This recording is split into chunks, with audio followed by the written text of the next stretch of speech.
with us yet. And tell me who you are and what you do at KUSF.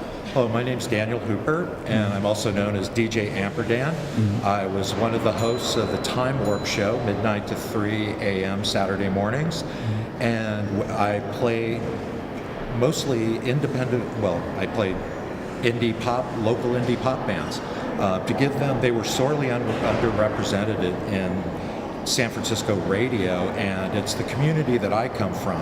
I'm very supportive of it. I've gone out to shows, I buy the records, I know the bands, and it was through those connections that I actually got the opportunity to go on and broadcast on KUSF. A friend of mine said to me at South by Southwest in Austin last year, he said, you know what's interesting about listening to KUSF? As somebody outside of our community, he said, I imagine when I listen to the shows that what I'm hearing is what San Francisco sounds like when it's listening to itself. KUSF embodies the diversity, the talent, the independent thought. It embraces virtually all the culture and values that San Franciscans truly hold dear. I do not have a deep understanding of the relationship, how the tenor of the relationship between KUSF and the University of San Francisco has been, except for the last year or so that I've been there, in which case I haven't seen it being very supportive. The station reaches out to the university, but it seems that the university has not been very supportive of the station. I have heard tell, and this is me speaking completely out of school on this, that the university has actually blocked efforts to increase revenues through the station through fundraising or through increasing underwriting. And I believe that those things, the station could have done those if the university would have gotten behind us. I don't think the university will want to support it. As a matter of fact, I kind of understand with budget cuts and things like that, their particular need to offload the station or to separate themselves from it. What was really upsetting is that it wasn't that, not that they decided to sell it, it was the fact that a week before the sale, before they shut down the transmitter unexpectedly, we had been told we were moving to another building. We thought, we're just going to go and relocate to another place, maybe that'll be good.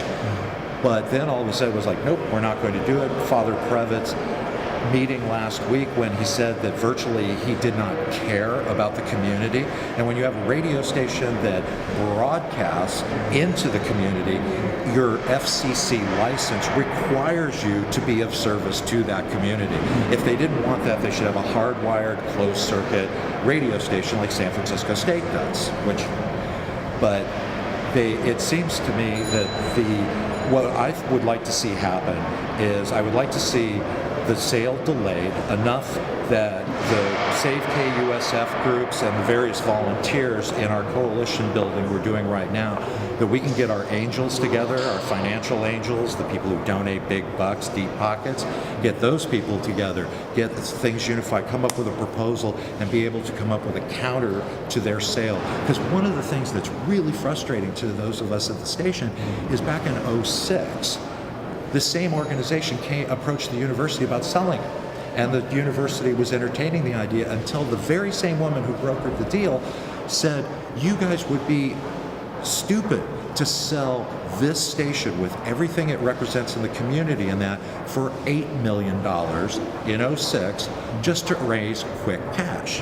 KUSF, I believe, started before 1977, but it was run as a college radio station out of a Jesuit university. Their programming sort of reflected that. They did a lot of things like the Catholic Hour, they did sports, things surrounding the university. But they were dark from midnight until 6 a.m. And back in about 1977, Steve Runyon, who was running the station, was approached by some of the local musicians and DJs and stuff within the punk community and said, hey, how about allowing us to record or to broadcast during your dark hours, in the middle of the night? And Runyon tells the story that he was very, very concerned about having these particular types of people working out of a Jesuit school. So there were very strict rules, a lot of meetings were had, and compromises were found, and for the most part, they followed those rules, and were able to build this out and build the community programming to what it is today.